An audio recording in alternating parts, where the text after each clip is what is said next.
청취자 여러분 안녕하십니까. YTN 라디오 수도권 투데이의 장원석입니다. 오늘 선정한 이슈는 여의도 용산 개발 보류입니다. 박원순 서울시장이 지난달에 발표했던 여의도 용산 개발 계획을 보류하겠다고 밝혔습니다. 해당 지역 부동산 시장 과열 등 짧은 시간에 부작용이 발생하자 휴일에 이런 내용을 발표한 건데요. 잠시 뒤 일부 투데이 포커스에서는 권대중 명지대 부동산대학원 교수와 함께 관련 내용을 짚어보겠습니다. 이어서 2부에서는 수도권 행정탐방 경기도 소식, 자동차 주치의 코너에서는 침수차와 중고차 관련한 이야기를 나눠보겠습니다. 서울은 현재 약한 비가 오락가락 내리고 있습니다. 충청과 남부 지방 곳곳에는 200mm가 넘는 비가 쏟아지면서 호우특보가 내려졌습니다. 지금도 시간당 30mm의 장대비가 쏟아지는 곳이 있으니까요. 운전하는 분들 특히 조심하셔야겠습니다. 내일까지 충청 지역에는 최고 200mm, 그리고 강원 남부, 전북, 경북 북부에는 많게는 150mm, 그 외 지역은 최대 80mm가 예상되고 있습니다. 오늘 한낮 기온은 서울, 광주, 대구가 29도, 대전은 28도를 기록하겠습니다. 2018년 8월 27일 월요일 YTN 라디오 수도권 투데이 지금 시작합니다.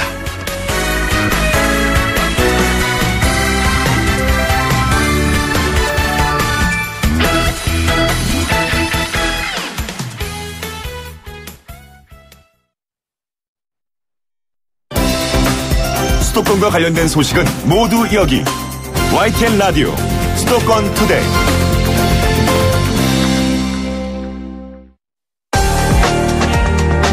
투데이 포커스. 박원순 서울시장이 지난달 10일 싱가포르에서 밝혔던 여의도 용산 개발 계획을 보류하겠다고 일요일인 어제 밝혔습니다. 실제로 박원순 서울시장의 발언 이후 여의도와 용산 관련 부동산은 짧은 시간에 투기 과열 움직임이 나타나면서 서울 아파트값도 실제로 7개월 만에 가장 큰 폭으로 뛰었습니다. 이처럼 여의도 용산 개발 계획을 발표한 지 7주 만에 보류가 결정되면서 정부와 협의 없이 부동산 개발 계획을 발표해서 혼란을 초래했다는 비판을 피할 수 없게 된 것 같습니다. 부동산 시장에는 앞으로 어떤 영향을 미칠지 권대중 명지대 부동산대학원 교수와 함께 이야기 나눠보겠습니다. 권 교수님 안녕하세요. 안녕하세요. 예, 서울시가 그 여의도 용산 개발 계획을 한 7주 정도 만에 보류했는데 이거 어떻게 보고 계시는지요?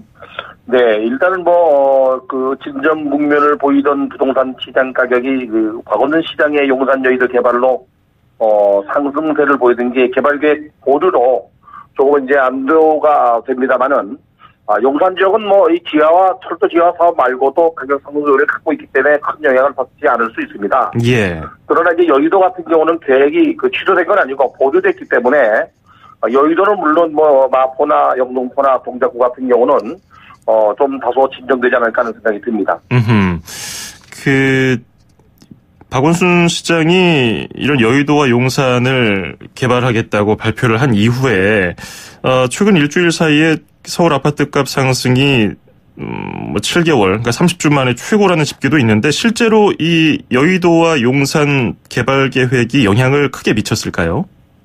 사실은 계획 발표가 난 이후에 여의도 같은 경우는 거래가 이루어진 것보다는 호가가 많이 올랐고요. 예. 매물은 전부 걷어들이는 그런 현상이 벌어졌고요. 오히려 주변 지역의 가격이 올라서 거래가 된 사례들이 많습니다. 특히 이제 영등포라든지 동작구 같은 경우는 많이 올랐고요. 이런 여파가 강남 지역은 지금까지 집값이 상승하고 있었습니다만은 이 여파인지는 몰라도 강남에서 3.3제곱미터 한 1억에 거래된 아파트가 하나 있거든요. 예. 이와 마찬가지로 서울 전역에 걸쳐서 갭 매우기식으로 강남이나 주요 지역에서 가격이 올랐는데 그러지 못한 지역이 그거를 추격하는 추격 매수처럼 갭 매우기 상승이 이어져서 은평구라든지 또는 구로구라든지 동대문구 같은 지역까지도 전반적으로 가격이 상승해서 서울시장, 박원순 시장도 겁을 먹는 것 같고요. 정부도 벌등에 불 떨어진 것처럼 추가 대책을 내놓는다고 서둘러 지금 이야기를 하고 있습니다. 예. 그래서 이제 지난주였나요? 김현미 국토부 장관이 과열 분위기가 계속되면은 투기 과열지구도 추가로 지정하겠다고 밝힌 바가 있는데 다 이제 같은 맥락에서 얘기가 나온 것 같고요. 네. 서울시가 이렇게 큰 결정을 일요일에 보류를 하게 된 이유는 분명히 있을 텐데 역시 좀 과열되고 있는 시장 분위기 그리고 정부의 움직임에 부담을 느끼는 것이겠죠?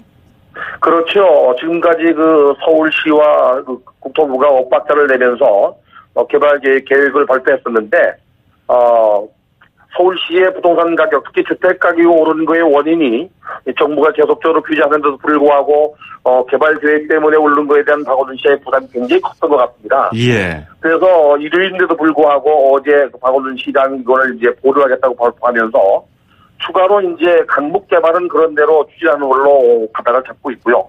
이뿐이 아니라 임대주택을 24만 원 더 공급을 하고 또 빈집도 매입해서 4천 원 정도 공급하겠다고 발표를 했죠. 예. 뿐만 아니라 이제 공시가격 현실화 방안이나 또는 뭐 재건축 대규모 개발 제한 같은 경우도 정부와 보조를 맞춰서 주택 시장의 안정을 위해서 최선을 다했다고 발표를 했습니다. 이런 일련의 일들은 아무래도 지금까지 그 정부와 엇박자를 내면서 가격을 올리게 했던 그 원인이 바로 서울 용산 여의도 개발에 대한 박원순 시장의 부담이 아니었나 그렇게 생각이 됩니다. 예. 그런데 또 이런 현실적인 지적을 하는 분들도 계세요. 집값만 잔뜩 올려놓고서 빠진 거 아니냐. 뭐 마치 네. 주식시장에서 허위 공시하고 다를 게 뭐냐 이런 비판이 있던데 이거는 어떤 식으로 해석하고 계시는지요? 그 문제가 바로 이제 부동산 가격은 하방 경직성이라는 게 있습니다. 예. 오른 가격은 쉽게 내리지 않습니다. 음. 네, 그리고 이제 만약에 뭐 10억 하는 부동산이 15억 또는 20억이 갔다면 내려서 매매가 되지 않고 예전 가격을 생각하기 때문에 시간이 많이 걸립니다. 그러나 오를 때는 앞만 보고 오르거든요. 예. 근데 이번에 그 박원순 시장이 개발 계획을 내놓으면서 서울의 집값 상승의 그 주범으로 원인으로 제공했다는 것에 대한 책임을 피할 수 없는 상황이 되어버렸죠. 예. 네. 그러면 부동산 시장 안정화하기에는 너무 이미 올라버린 상태에서 발표를 해버렸기 때문에 보류 발표를요. 그래서 너무 네. 늦었다는 지적도 있는데요. 시기는 어떻게 보시는지요? 시기도 늦었죠. 예. 사실은 그 개발 계획 자체가 서울역 용산 지하 사업은 서울시가 추진한 사업은 아닙니다. 그 토지가 국공유지이면서도 국토부 소관입니다. 근데 개발 계획을 먼저 발표한 거고요. 예. 여의도 같은 경우도 지구 단위 계획이나 도시개발 사업은 서울시가 할 수 있지만 개발하는 과정에 공공용지가 포함되어 있기 때문에 결국에는 국토부나 정부하고 협의를 해야 되는데도 불구하고 준비 없이 발표를 먼저 한 게 잘못이고요. 예. 그리고 또 한 가지는 이제 그 발표를 했다 하더라도 정부와 대립각을 세울 게 아니라 협의해서 장기적인 계획이라고 발표를 했다면 가격이 좀 덜 오를 텐데 예. 당장 개발이 되는 것처럼 발표한 게 문제였습니다. 그래서 이렇게 그 서울시가 너무 성급한 발표와 업무 추진이 오히려 정부의 발목을 잡는 거 아닌가 그렇게 비춰지고 있습니다. 예. 사실 현재 서울시의 기조, 박원순 서울시장의 기조는 개발보다는 재생 쪽이었고요. 어떻게 그렇죠. 보면은 뉘앙스 차이인 것 같지만은 규제를 풀어서 개발을 독려하겠다는 분위기와는 사뭇 달랐지 않습니까? 지금까지 해오던 네. 그런 정책들. 그래서 그 기조하고 지난달에 발표했던 영등포하고 여의도 그랜드 개발 계획하고는 좀 상충되는 것 같아서요. 그래서 더 혼란이 컸던 것 같은데 이 부분은 어떻게 보시는지요? 아마도 그 박원순 시장이 시장 재임하면서 그 대규모 개발이나 고밀도 개발을 반대해 왔습니다. 예. 기존 도시를 살리면서 도시 재생 사업을 하는 것을 추진해 왔는데 갑작스럽게 이렇게 이제 여의도를 개발하면서 스카이라인도 없애고 대규모 개발을 하겠다고 한 것이 아마 이제 그 불씨가 되었는데요. 예. 어쩌면은 아마도 3순에 당선한 박원순 시장이 자신감이 붙은 거 아닌가. 그런 차원에서 이 업무를 추진하고 아마 독단적으로 이렇게 그 밀고 나간 거 아닌가 하는 생각이 듭니다. 예. 그러나 사실 그 개발이라는 게 서울시만 그 혼자 할 수 있는 상황은 아니거든요. 그래서 앞으로 아마도 정부하고 보조를 맞춘다 그러면 서울시가 지금까지 추진하고 있던 스카이라인 35층 이하, 그다음에 대규모 개발은 당분간은 개발하지 않을 거로 보여지고 있습니다. 예.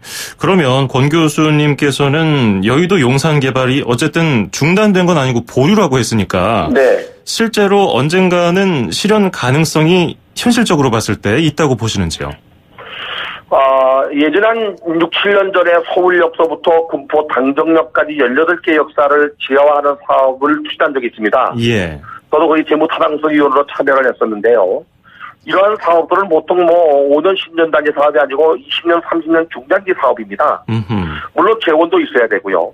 그래서 용산 서울역 지하 사업은 추진 가능하지만 이거를 진행하는 과정에는 이제 예비 타당성 검토나 타당성 조사를 다 해야 되기 때문에 예. 시간이 많이 걸려서 아마도 박원순 시장 재임 기간에는 계획만 잡을 뿐이지 첫삽을 뜨기는 어려울 거로 보여지고요. 또 여의도를 싱가포르의 마리나베이 샌즈 호텔처럼 개발하겠다고 하는 것도 계획으로 아마 2, 3년 정도 가지 않겠나. 그러면 서울시장 재임 기간 동안에 마스터 플랜은 나올 수 있지만 이거를 시행하기는 쉽지 않을 거로 보여집니다. 따라서 취소보다는 보류한 것이 어쩌면은 부동산 시장에 말끔하게 영향을 지운 건 아니겠지만 이 내용을 아는 분들은 영향을 줄 거라고 생각이 되고 있습니다. 예. 사실 정부하고 이번에 지자체장, 특히 서울시 같은 경우는 흐르는 방향 그리고 목적이 같다고 많은 분들이 예상을 했고요. 실제로 더불어민주당 소속이니까요. 다 그렇지만은.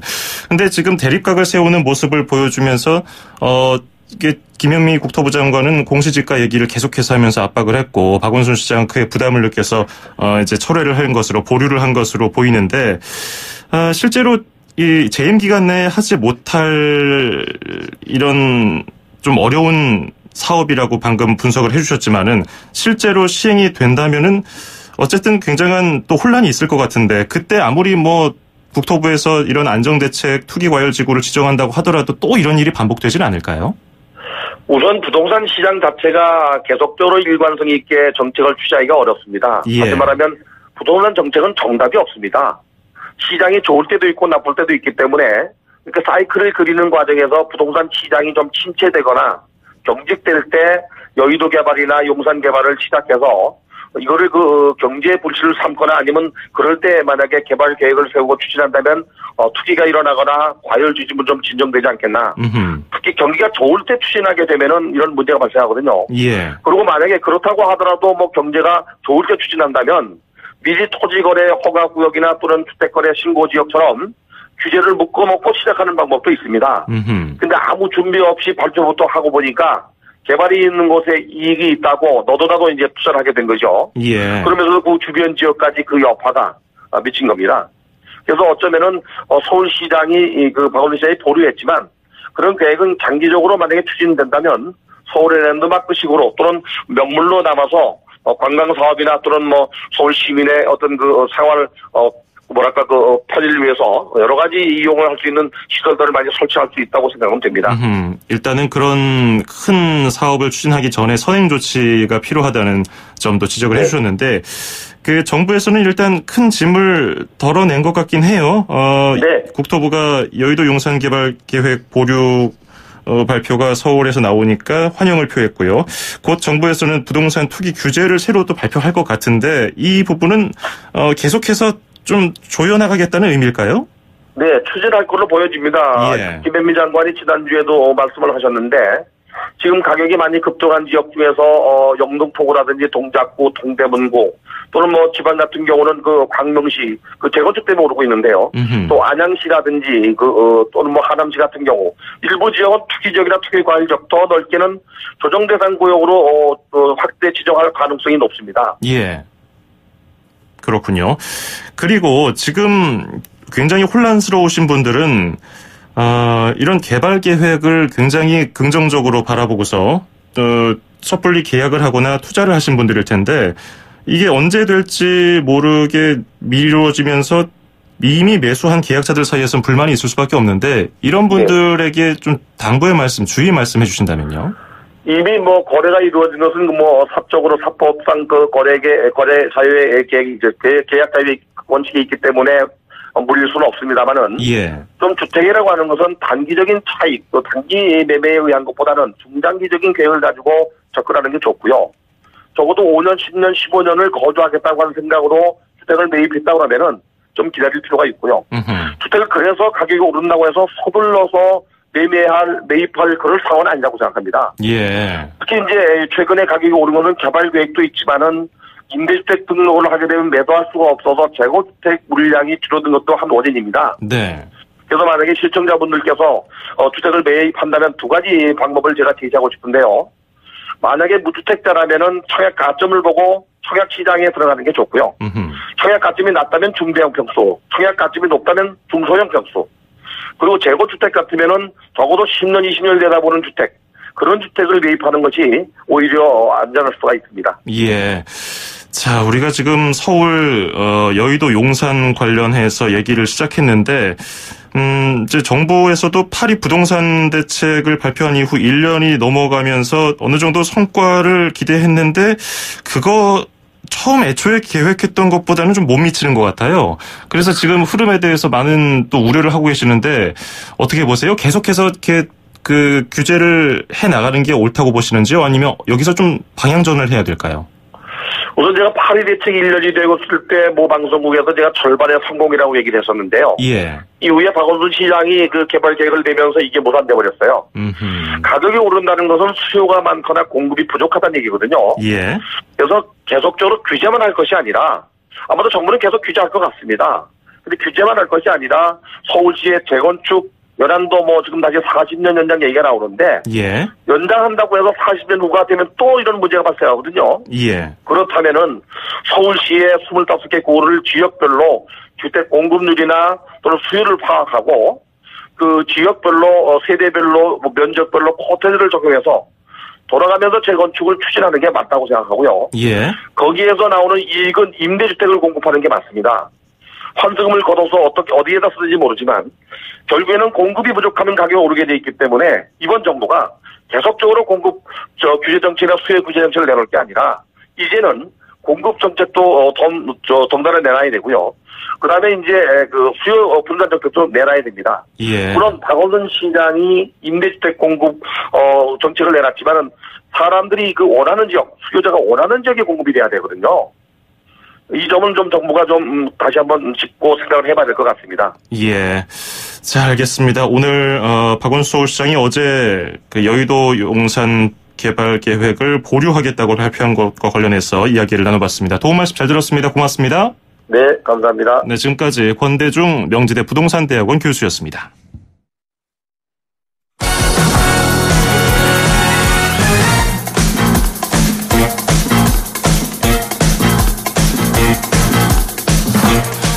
수도권 뉴스 브리핑입니다. 경기도가 만 24세 청년에게 연간 100만 원을 지급하는 청년 배당을 내년부터 시행합니다.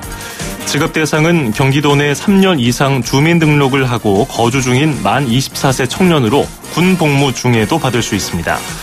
청년들의 복지 향상과 안정적인 생활 기반 조성을 지원하고 지역경제 활성화를 위해서 추진하는 청년배당의 배당금은 각 시군이 발행하는 지역화폐로 분기별 25만 원씩 4차례 지급됩니다.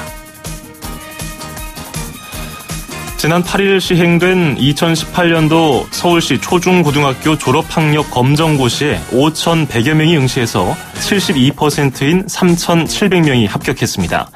최고령 합격자는 중졸 합격자로 만 79세였고 최연소 합격자는 초졸과 중졸은 각각 만 11세, 고졸은 만 12세였습니다. 합격 증서는 오늘부터 내일까지 서울시 교육청 학교보건진흥원에서 받을 수 있습니다. 합격과 과목 합격, 성적 증명서는 서울시 교육청이나 지역 교육지원청 민원실, 초중고교 행정실, 교육행정정보 시스템에서 발급받을 수 있습니다. 전국에서 운영 중인 민자고속도로의 통행료가 정부 재정으로 신설해 운영하는 고속도로보다 승용차의 경우는 1.4배가량 비싼 것으로 나타났습니다. 특히 인천대교 통행료는 재정고속도로보다 승용차의 경우 3배가량 비싼 것으로 집계됐습니다. 더불어민주당 신창현 의원이 국토교통부로부터 제출받은 자료에 따르면 전국 18개 민자고속도로 가운데 16곳이 재정고속도로보다 평균 1.43배 높은 통행료를 징수하는 것으로 드러났습니다. 도로공사 요금 기준과 비교해서 가장 비싼 통행료를 부과하고 있는 인천대교는 재정고속도로의 2.89배, 1km당 통행료는 약 286원이 됐습니다.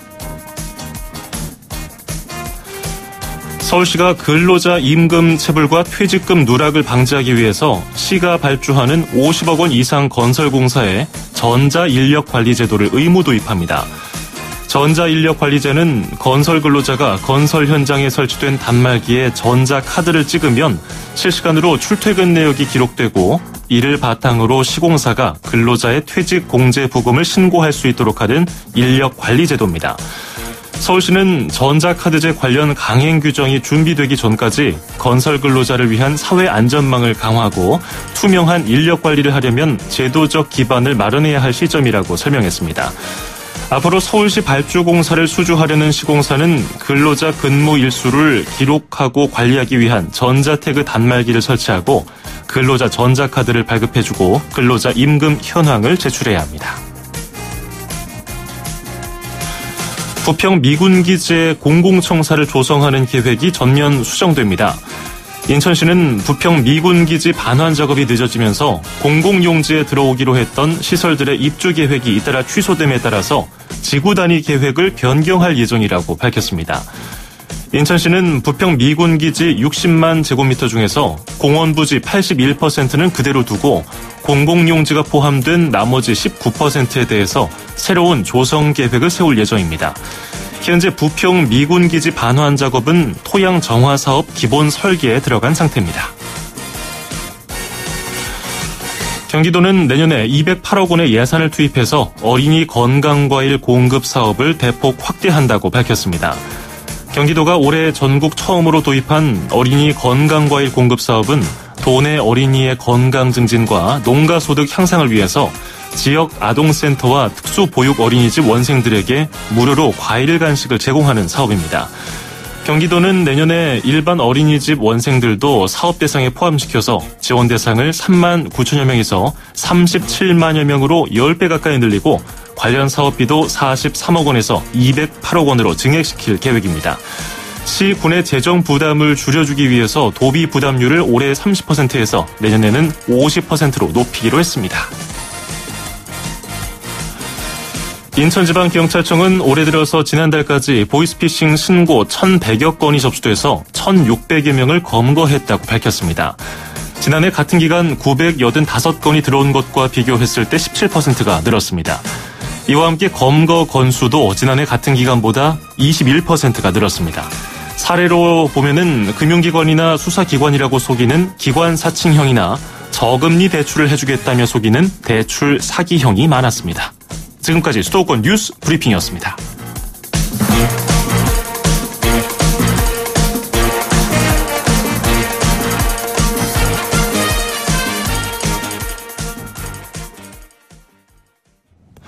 네, YTN 라디오 수도권 투데이 1부는 여기서 마무리하고요. 잠시 뒤 2부 이어가죠.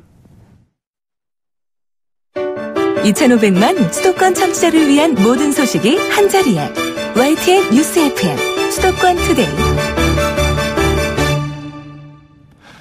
FM 94.5MHz YTN 라디오 수도권 투데이 듣고 계시고요. 저는 아나운서 장원석입니다.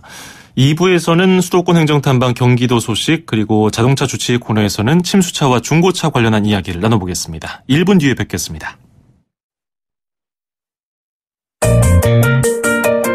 음악과 수도권 뉴스가 한방에 수도권 전문 방송 수도권 투데이.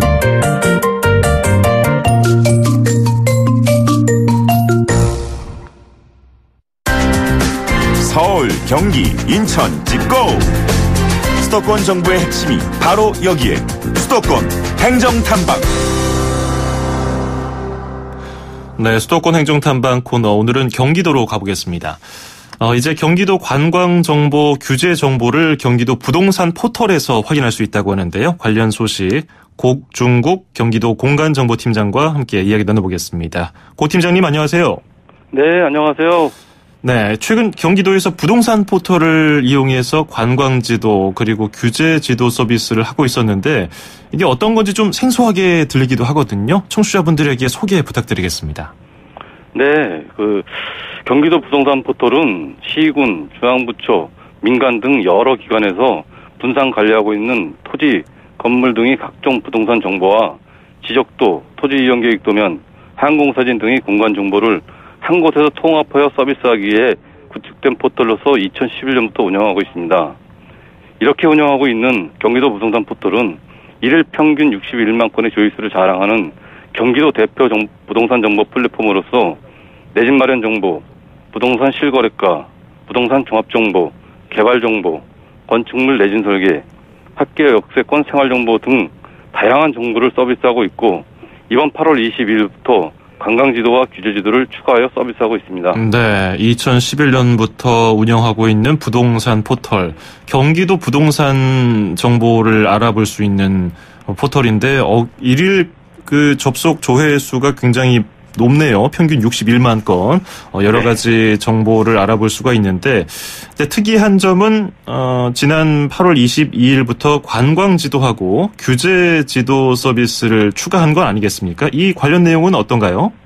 네, 먼저 기존 관광 포털에서는요, 그 관광지 정보와 함께 지도 정보가 같이 제공되지 않아서 네. 많이 불편했는데요. 이런 불편을 해소하고자 다양한 지도 기반으로 구축된 경기도 부동산 포털에 관광지도 서비스를 추가해서 보다 쉽게 관광지를 찾을 수 있도록 했습니다. 네. 관광지도 서비스는 경기 관광 포털과 연계해 경기 명소 100선, 레저 스포츠, 문화시설, 쇼핑, 역사 관광, 자연 관광, 체험 관광, 테마 관광으로 나눠서 도내 관광지를 지도 기반으로 검색할 수 있도록 했습니다. 네. 그리고 검색된 관광지 정보와 관광지 주변의 반경 500m, 1000m 이내 숙박, 음식, 교통, 의료 등 위치 정보와 여행자에게 꼭 필요한 안내소, 주차장, 공중화실 위치도 함께 제공됩니다. 그렇죠. 사실 지도 따로 보고 관광 정보 따로 보고 하려면은 뭐 당연히 그런가 보다 해서 해왔지만은 이렇게 하나로 합쳐지면은 굉장히 편리할 것 같긴 해요. 자, 그 다음에 규제 지도, 이건 뭔가요? 예, 경기도는 복잡한 각종 토지 규제에 묶여 있어서 도민들이 많이 불편을 겪고 있습니다. 네. 종전에 이제 규제 지도가 책자로만 보급되어서 도민들이 쉽게 규제 현황을 알 수 없어서 많이 불편했습니다. 이런 불편을 해소하고자 도민들에게 쉽게 규제 내용을 알 수 있도록 경기도 부동산 포털에 규제 지도를 탑재하여 서비스하고 있습니다. 여기에는 이제 수도권 규제, 팔당구역 규제, 개발제한구역, 군사시설 보호구역, 이런 주택 규제도를 온라인으로 확인할 수 있도록 했습니다. 그리고 각 규제 내용별 법례를 만들어서 어떠한 권리 행사를 할 수 있는지 없는지 행위 제한 내용을 쉽게 알 수 있도록 했습니다. 네. 경기도 부동산 포털에서 여러 가지 콘텐츠를 제공하고 있는데 여러 가지 콘텐츠 중에서 오늘 청취자분들에게 한 가지 딱 중요한 거 소개를 해주신다면요? 예. 누구나 한 번쯤 이사를 하거나 내 집을 마련할 때 주변 시세는 얼마나 하는지, 또 교통편은 좋은지 등 여러 주변 정보를 확인하기 위해 현지를 찾아가거나 여러 개의 인터넷 사이트를 검색하셨을 겁니다. 네. 이런 궁금증을 경기도 부동산 포털 내 집 마련 주변 정보 콘텐츠에서 모든 것을 해결할 수 있습니다. 내 집 마련 주변 정보에서는 내가 거주하고자 하는 위치를 중심으로 반경 500m, 1000m 이내 실거래가 매매 가격, 전월세 가격, 인구 현황, 교통, 의료, 공공기관, 금융기관 등 우리 생활 유용한 주변 정보를 함께 확인할 수 있어서 집을 구하시는 분들께 많은 도움이 될 것입니다. 다양한 부동산 정보와 실생활에 유익한 정보가 많은 경기도 부동산 포털의 많은 활용을 당부드립니다. 네. 부동산 포털, 경기도 부동산 포털에 대해서 쭉 알아봤는데요. 궁금하신 분들은 한번 검색해서 들어가 보셔도 좋을 것 같습니다. 오늘 말씀 잘 들었습니다. 고맙습니다. 네, 감사합니다. 네, 지금까지 고중국 경기도 공간정보팀장이었습니다.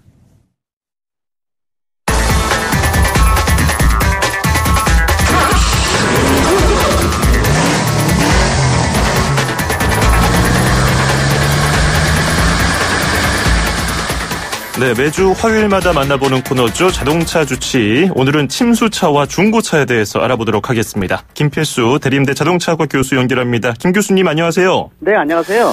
네, 지난주에 쏠릭 때문에 침수 차량이 좀 발생했고요. 또 네. 이맘때가 되면은 보통 침수 차량들이 중고차 시장에 많이 유입된다고 하는데 글쎄요, 그 침수차가 중고차 시장에 유입되는 게 좀 많은가요? 상당히 좀 많다고 볼 수가 있습니다. 특히 이제 올해는 태풍이 오질 않아서 또 침수된 부분들이 이렇게 많지는 않은 부분이 있어서 네. 일부만 들어올 것으로 보고 있거든요. 보통 매년 이 태풍이 오게 되면은 수천 대 정도가 유입될 정도로 많습니다. 근데 이제 그 해의 어떤 침수된 부분들, 홍수가 많이 오느냐, 또 태풍이 갑작스럽게 많이 오느냐, 이런 부분이 영향을 준다고 볼 수가 있거든요. 네. 네, 그런 것들을 고민을 해서 지역별로 또 많이 유입되는 경우도 있습니다. 예. 예를 들어서 이 대만 같은 경우에는 태풍이 워낙 많이 지나다니다 보니까 이 침수차가 워낙 많이 등장을 해서 대만 내 같은 경우에도 중고차, 침수 중고차 때문에 난리가 나거든요. 네, 그래서 국내에서도 항상 이제 중고차의 장점이 분명히 있습니다. 신차도 그렇지만은 중고차는 일단은 가격이 저렴하면서도 신차 같은 좋은 차를 구할 수 있다는 장점이 있거든요. 그렇죠. 물론 믿을 수 있는 방법이 어떤 방법으로 확인해 주느냐가 굉장히 중요한데 그런 측면에서 중고차 구입도 좋지만은 침수차에 대한 고민은 항상 해주면은 상당히 좀 장점이 된다 이렇게 볼 수가 있습니다. 맞습니다. 네. 그런데 일반인들이 그냥 겉만 봐서는 침수차인지 도저히 구별할 수가 없어요. 네, 그렇죠. 따로 뭐 팁이 있을까요? 확인하는 방법은 여러 가지가 있습니다. 물론 이제 오래되면은 침수에 대한 흔적들이 많이 사라지니까 문제거든요. 네. 근데 대부분 이제 침수차가 보통 침수가 되고 한 3개월 정도 이후에 등장을 하기 시작을 합니다. 바로 나오지는 않거든요. 네. 근데 문제는 침수차를 정비 같은 거를 할 때 이거를 보험 처리를 하게 되면 당연히 흔적이 있으니까 무보험 처리하는 경우도 많습니다. 아하. 그러니까 일반 뭐 이런 데 가서 그 차를 정비를 해주면서 보험 처리를 안 한다든지 해서 그리고 이제 시장에 내보내는 거죠. 예. 그래서 흔적 같은 게 어디냐면은 안전벨트 같은 거 줄을 끝까지 쭉 당겨보면은 끝에 부분에 안전벨트는 보통 교환을 안 하지 않습니까? 네. 끝 부분에 뭐 물이 들어갔던 흔적 있죠. 흙탕물이 뭐 줄이 서 있다든지 찌꺼기가 붙어 있다든지 또는 예를 들어서 시가잭 같은 거 뽑았을 때 시가잭 끝에 붙어 있다든지 또 많이 나오는 데가 어디냐면은 트렁크 열면은 밑바닥에 스페어 타이어 있는 부위 있지 않습니까? 네네. 그쪽에 이제 물이 많이 들어오니까 그쪽에 흔적 흙이 묻어 있는 흔적이 있거든요.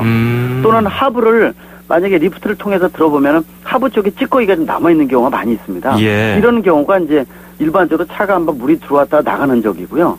뭐 또 아니면은 도어 같은 경우에 트림 같은 경우 고무 같은 거 뜯어보게 되면은 네네. 고무 부위에 흙탕물이 이렇게 붙어 있는 경우 있어요. 그런 걸 완전히 제거를 못 합니다. 흙이 거기에 붙을 이유가 없지 않습니까? 그렇죠. 예, 그래서 아니면은 풀이라든지 이런 마른 흔적이 분명히 일반 묻지 않은 흔적들이 많이 묻어 있으면은 그거 자체가 한번 침수했다는 흔적이기 때문에 일반 도어 같은 거에 붙어 있는 이 고무 위에 붙어 있는 고무를 쭉 떼보게 되면 바로 그런 것들이 나올 수가 있습니다. 이런 그렇군요. 것들이 이제 조금이라도 나오면은 바로 침수됐다는 흔적이기 때문에 네. 이 경우에는 차를 구입해서도 안 되고요. 상당히 위험하다고 볼 수도 있죠. 그러다 보니까 겉으로 봐서는 도저히 이게 침수됐던 차인지 새 차인지 알 수가 없어서 안에 좀 구석구석 안 보이는 부분까지 방금 말씀해 주신 거 다 이렇게 뜯어보고서 확인을 잘 하셔야겠는데. 맞습니다. 근데 이게 네. 이력으로 남으면 좋은데 앞서 말씀해 주신 것처럼 보험 이력으로 남기지 않으면 도대체 그런 데이터로는 침수차 구별을 어떻게 하나요? 쉽지는 않다는 거죠. 사실 예. 이제 데이터로 할 수 있는 가장 중요한 것은 보험 사고 이력 정보 카이 히스토리라는 게 있습니다. 예. 카이 히스토리라고 해서 보통 요새 중고차 구입할 때 무료도 되지만은 뭐 한 1,000원 정도 주면은 그 해당되는 차 번호 두들기면은 이 차가 보험 처리가 됐는지를 확인할 수가 있어요. 보험 처리가 됐으면은 비용 지불했다는 뜻은 뭔가 처리를 했다는 뜻이거든요. 예. 그래서 근데 이제 보험 사고 이력 정보 올리는 부분들이 2개월, 3개월마다 올립니다. 그러다 보니까 1, 2개월 이내로 시장에 이 차가 나오게 되면 당연히 올라가 있질 않으니까 기록이 돼 있질 않겠죠. 네. 이제 그런 단점이 있어서 카이스토리가 완벽한 건 아니라는 거죠. 좀 느슨한 그물망이다 이렇게 보시면 될 것 같아요. 네. 완전히 걸러주지는 못하지만 분명히 해이된다는 거죠. 그런 측면에서 그런 어떤 단점도 좀 있는데 그래서 침수차 구별에 대해서는 이 습관이 몸에 좀 배어 있거나 좀 차를 볼 줄 모르게 되면은 이 보더라도 잘 모르거든요. 네. 그래서 구입하러 갈 때는 좀 중고차 구입에 많은 경험이 있다든지 또는 자동차 전문가가 같이 한번 대동하게 되면은 이런 부분을 찾는데 지장이 없고요. 또 뭐 중고차 구입하실 때 당연히 차만 보지 마시고 한번 운전을 해서 좀 돌아봐야지 시동 걸고 차의 어떤 이상 소리라든지 여러 가지를 알 수가 있거든요. 네. 근데 중고차 구입할 때 가장 나쁜 것 중에 하나가 최악의 중고차는 3가지입니다. 지금 말씀드린 침수차가 당연히 포함이 되고요. 예. 또 사고도 굉장히 심각하게 일어나서 프레임이 밀릴 정도로 한번 찌그러진 차는 피더라도 굉장히 위험하거든요. 우리가 상자 같은 거 한번 찌그러지면은 본래 형태 취하더라도 원래 찌그러진 형태 약간만 힘만 가해도 찌그러지지 그렇죠. 않습니까? 차도 똑같습니다. 아하. 그래서 중대 사고차 또 하나는 접합차라고 얘기를 하는데요. 그게 좀 놀랍더라고요. 예, 접합차는 멀쩡한 차 2대를 갖다가 앞이 멀쩡한 차와 뒤가 멀쩡한 차 2대를 잘라서 붙이는 겁니다. 예. 이 경우는 이 용접 자체가 사실은 일반 자동차 메이커에서 하는 용접하고 틀리기 때문에 일반 용접하고 갈아내서 도장을 입히니까 겉으로 보기에 전혀 상관이 없거든요. 전혀 모르겠더라고요. 예, 근데 이런 게 이제 간혹 중동에서 사고 난 것 중에서 고속도로에 사고 난 장면들이 있었어요. 네. 근데 차가 딱 반이 똑 잘라져가지고 잘라진 게 한 1, 20m 사이에 떨어져 있는 거예요. 근데 안에 있는 사람 얘기는 안 하죠. 예. 다 사망했겠죠, 당연히. 근데 이 반이 뚝 떨어져 있는 게 그렇게 사고 나면 잘라질 수가 없잖아요. 네. 이게 바로 이제 수출된 접합차. 그러니까 나가서 중동에서 똑같이 접합을 시켜서 당연히 국내에서는 접합시켜서 수출하게 되면 불법이거든요. 그렇죠. 근데 잘라서 수출을 합니다. 왜냐하면 트레일러에 굉장히 많이 실을 수가 있어요. 그러다 보니까 물류 비용을 줄이기 위해서 바이어들이 요구해서 잘라서 수출하는 경우가 있는데 네. 이거는 잘라서 수출하는 거는 불법은 아니지만은 붙이는 순간 불법이니까 그 나라에 가서 하는 거죠. 예. 그래서 이렇게 중고차는 사고차, 침수차, 접합차가 3대 이 최악의 중고차다 그래서 이거를 구분 안 하게 되면 상당히 문제점이 크기 때문에 그럼 그래서 침수차는 될 것 같습니다. 침수차는 그 일반 운행을 할 때 어떤 문제가 발생할 수 있을까요? 이거는 겉으로 보기엔 멀쩡합니다. 네. 근데 뭐 야간에 달리다가 이 전기가 다 나간다든지, 아이고. 예, 또 예를 들어서 가다가 시동이 갑자기 꺼진다든지, 예. 이 운전자가 대처할 수 있는 방법이 아닌 순간적으로 차가 문제가 생기는 경우가 많습니다.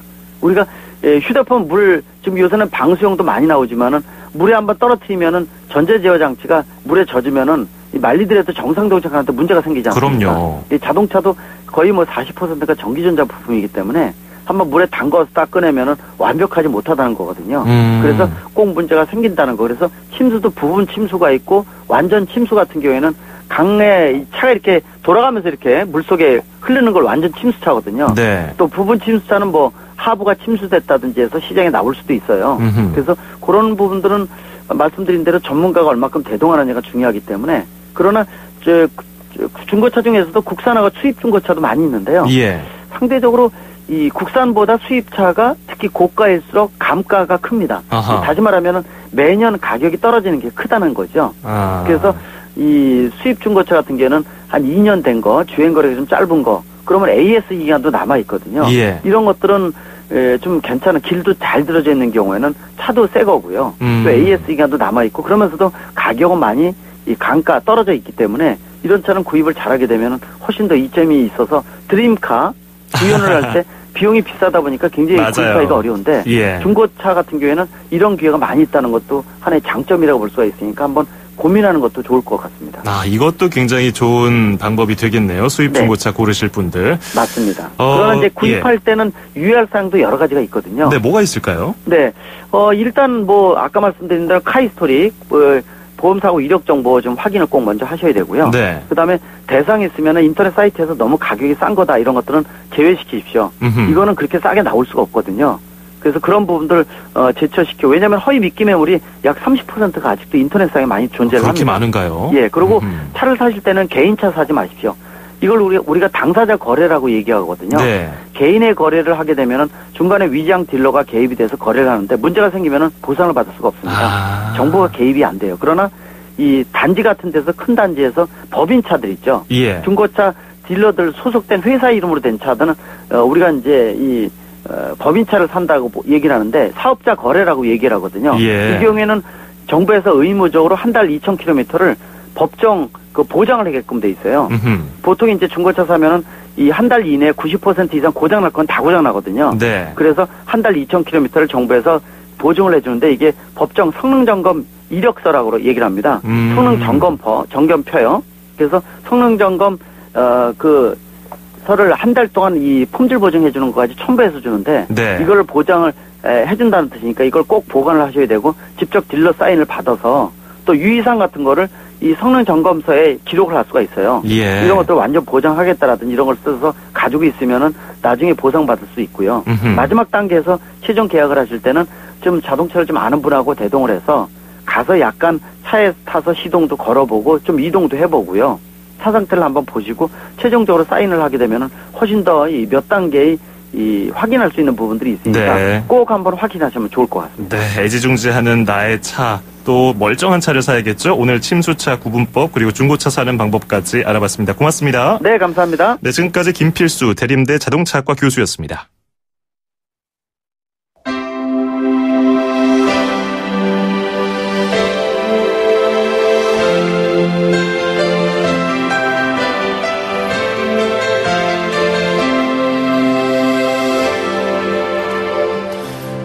8월 27일 YTN 라디오 수도권 투데이 여기서 마치겠습니다. 끝으로 자넷 잭슨의 어게인 띄워드리면서 인사드리겠습니다. 오늘도 즐거운 하루 보내시고요. 저는 내일 아침 9시 10분에 뵙겠습니다. 아나운서 장원석이었습니다. 고맙습니다.